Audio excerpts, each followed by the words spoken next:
Hey guys, Midget here and welcome to another episode of my Walking Dead reviews. This is still Season 1, final episode of Season 9.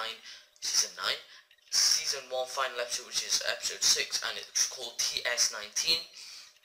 And just before I get started guys, I want to say that on Saturday I will be uploading my first review of episode 9 of The Walking Dead, which I would do on Monday, but as I said on Facebook, if you don't follow me on Facebook, I went to a football game and I couldn't, and I missed the episode, so I will upload it on Saturday, and from weeks onwards it will be as normal.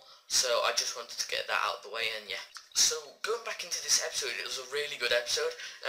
It starts off with a flashback of Shane trying to save Rick, asking the people to stop, and it's all chaotic in that hospital, and he goes to get the bed, and he sees all the soldiers shooting the innocent people, and then the double shoot in the head, and it's a really traumatic experience for him. He's trying to save his friend and he's in the middle of chaos, people shooting people, and then he goes in to try and wake Rick up, and what happens is a bomb hits the hospital. I don't know what type of bomb, but a bomb hits the hospital, and it turns off Rick's heart pumping generator thing, and he doesn't hear Rick breathing, and then one of the soldiers enters Rick's room, so he hides under the bed or right next to the bed, and he manages to luckily survive, as the soldier didn't really look in the bed, didn't look in the room. He just opened the door, looked around to see if there's anyone hiding, in it, just out there, out in the open, not behind the bed. He just saw Rick, dead. But I guess he figured, the soldier that didn't kill Rick, when he closes the door, Rick, if he turns into a zombie, how will he get out? There's no point of even killing him, wasting bullets. But then, Shane escapes, once he sees that Rick's died, pretty much. He escapes, and he covers the door just in case he hasn't died, because he can't hear his heartbeat. So just in case, Jenna welcomes everybody to the hospital, or the CDC rather, and he shows them the lab, and they go down and into the lab, and Carol's like, I'm a bit claustrophobic, and Jenna tells her not to think about it. So obviously the CDC is a big place. I don't know what it is. A CDC, I don't know if it's an American thing, or I don't know, is it some sort of asylum? Might be, I don't know.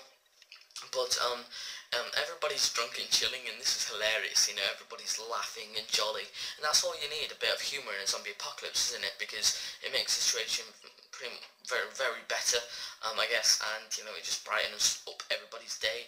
And then they let Carl have a little drink, but Carl doesn't like it. He's like, ew, and everybody laughs, and Daryl has a joke with Glenn saying, I want to see how red your face can get. I don't understand what that means, but maybe you guys do, and I'm just too young, or I just don't, no one understands it, I don't know.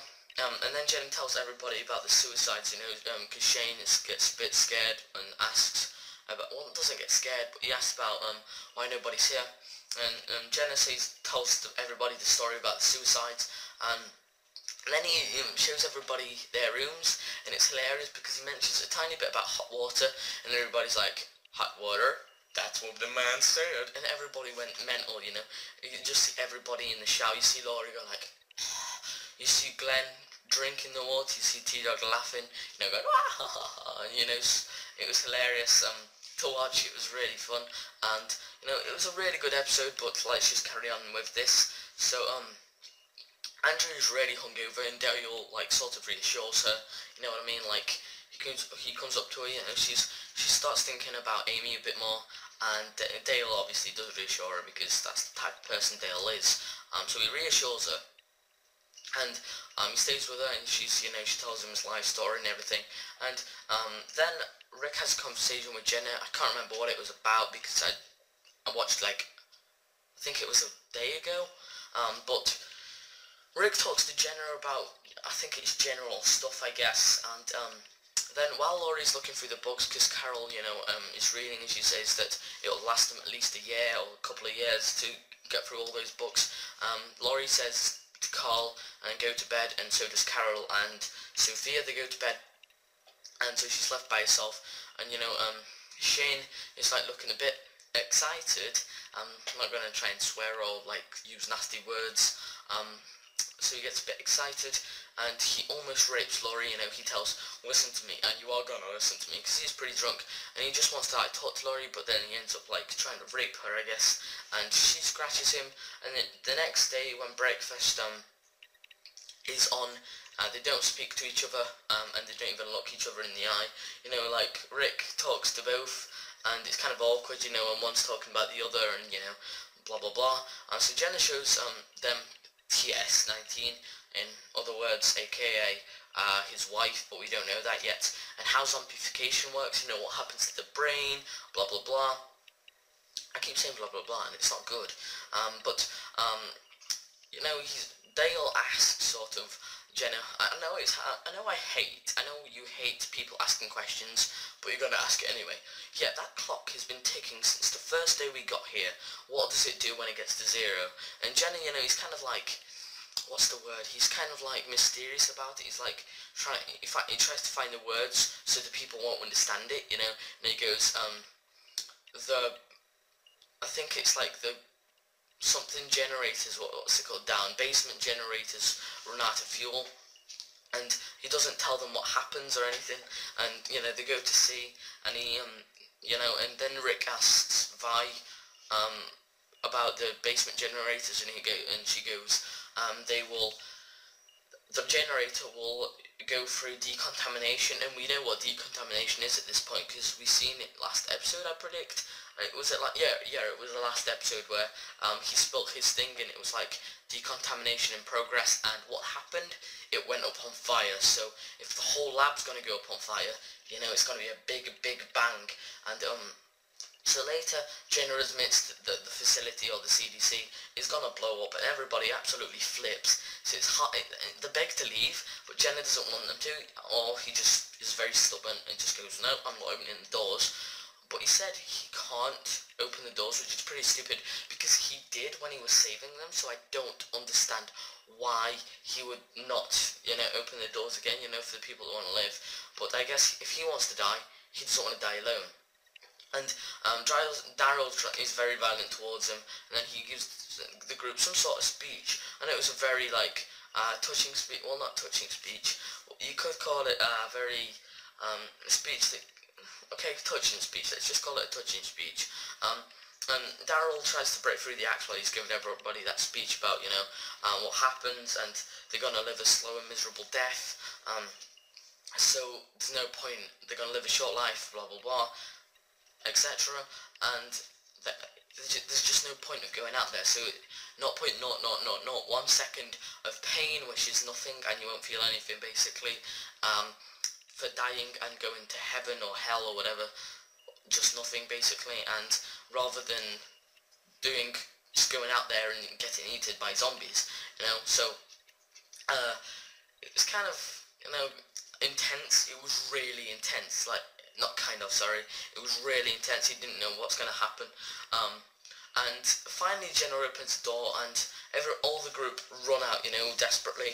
But Jackie and Andrew decide to stay after Jenna's speech, you know, because, you know, they do think about it for a second, and they go. And you know how Dale's been like a father to Andrea for all this time. He is very stubborn as well, and he says, okay, if you're staying, I'm staying, hoping that Andrea will come with him, you know, she'll change her mind in favour of Dale, you know, that she wants Dale to live, so she'll go out with Dale. And people back up at the top cannot open the door. You know, it's bulletproof glass, sorry, and they cannot open, and they're like, how do we open this stuff? But they cannot open it, so what do? Carol finally finds Rick's grenade out of nowhere, you know, and Rick, like, you can tell he's not used a grenade ever, unless in a long time, which could also be the case, where he pulls the grenade like plug or whatever, and he puts it down. He's like, oh crap, and he has that moment of his hesitation where he does. I think for a second, you know how he hesitates for that second, I thought he was going to hold it and blow up, but luckily he didn't know that, and the group escape, you know, as soon as the bulletproof window just collapses. And Dale talks Andrew into leaving, as well as Jenna and Jackie hold hands for the final second of basically, you know, being alive, while crying to each other. And then Dale and Andrew just manage to get out in time, and they get down, and a big boom. You know, I love the venue. The venue really suited like this whole episode. Cause I remember looking at Wikipedia about this venue, and it really looks like that. And I bet the people that like work there or live there or whatever it is must have been scared when they watched this episode, because it looks really like it. And also, you know, the graphics were absolutely insane. And then there's some amazing music while this episode ends. It was absolutely touching. I love the music, you know, it's very calm, relaxing, and I love the song choice of the song pickers. But this was an amazing episode. I absolutely loved it. That's why I'm going to give it a 10 out of 10. You know, it's probably one of the best, if not the best, season finale out of the whole Walking Dead. You know, it was very intense. It started off very nice, you know, oh, this is going to be a very good safe haven. And then it suddenly got into this bleak, dark image, and you're going to see so many deaths. But it ended on such a crack that it was really worth the watch, and this season was a whole great season. And I was surprised because, you know, it's the first season. They're not going to have much money, for this, like, you know, the whole season, and they've managed to finish off with a big bang, you know. How many dollars went into that blowing up, you know? How many dollars went into buying the venue, you know? That it's just incredible, you know? That's why I'm going to give it a 10 out of 10. So hopefully you enjoyed my season 1 reviews, guys. If you did, make sure you give it a like for the last time. And remember, on Saturday is coming my episode 9. So yeah, this is Midget. I'm going to see you guys next time.